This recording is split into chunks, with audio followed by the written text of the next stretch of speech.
So when I was an undergraduate at the University of Alberta, I had some success with women, but not much. And then I went to McGill and I was a graduate student, and nothing changed really in the couple of months between when I was a, senior undergraduate in Alberta and when I was a low-level graduate student in Montreal. But how attracted women were to me changed a lot. And I thought, well, that's not you, that's something about status. And I already knew that the evolutionary theory there, and that women are more affected by, let's say, social status in relationship to sexual attractiveness than men are.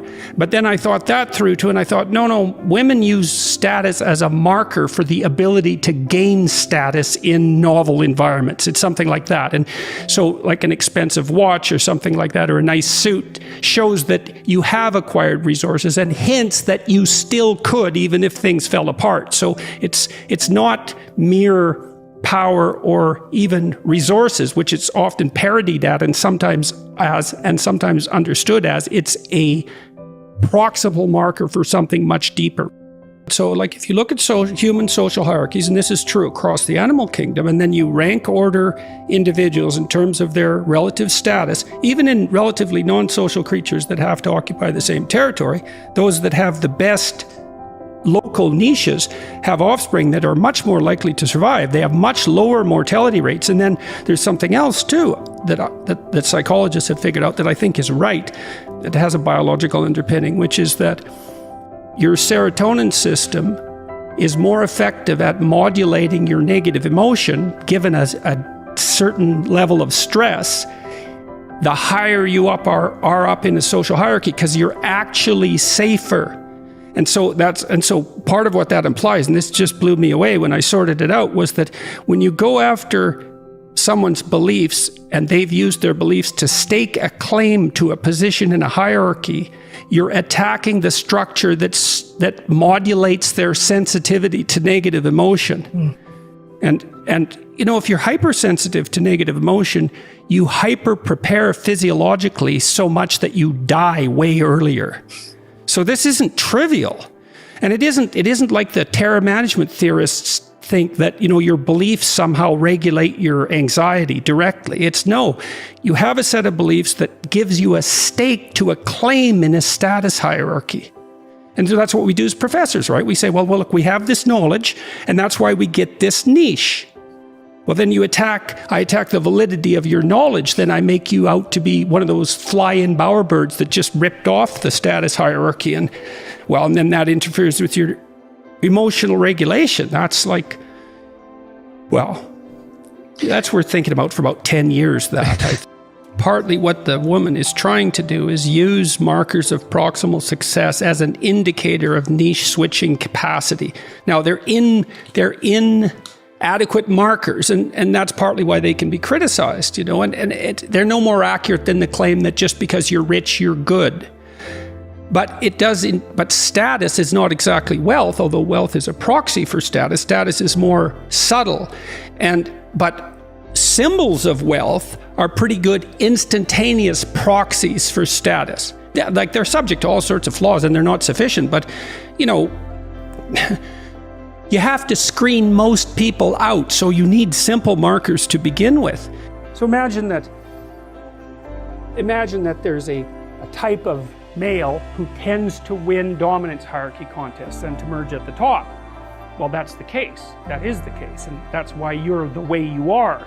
And so what's happened among human beings, this is so cool, is that human females are choosy maters. So about twice as many men fail in their reproductive efforts as females fail.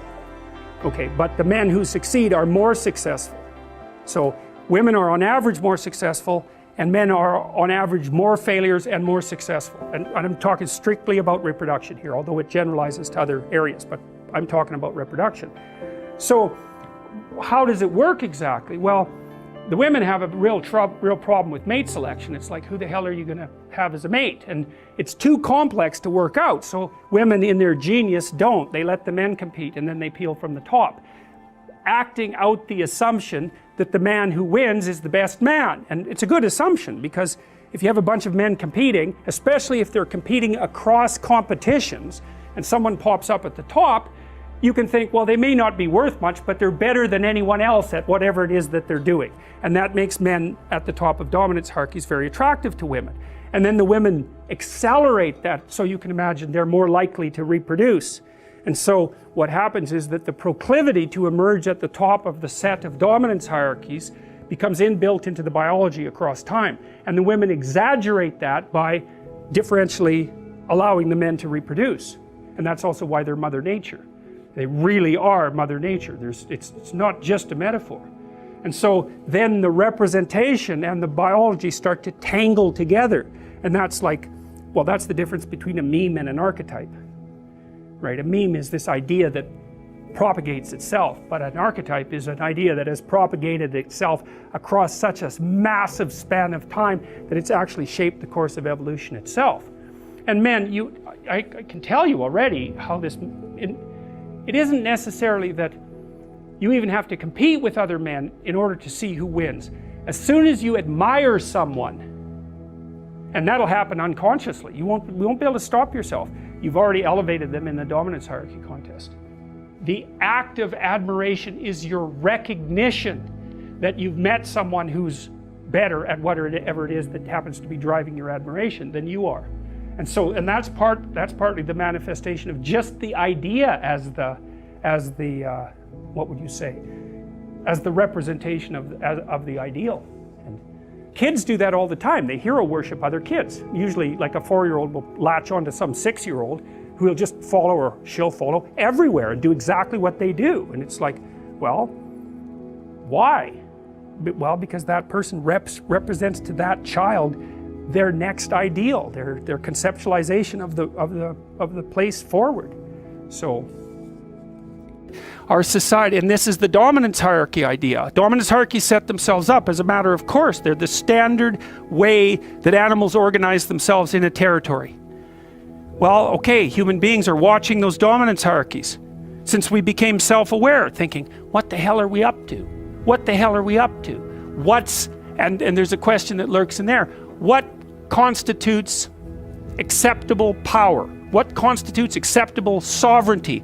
Who should lead? Who should rule? What should be at the top? Well, we talked about that. The Mesopotamians figured that out. Speech and vision, that's Marduk. Speech, vision, and the willingness to confront the terrible unknown. That's what should rule. Well, is that an arbitrary idea, or is that a great idea? How could it be any other way? Well, so then you might say, well, what would you want to be king? You could say king of the world or king of your own soul. What do you want to subordinate yourself to? How about your heroic willingness to encounter the unknown and articulate it and share that with people?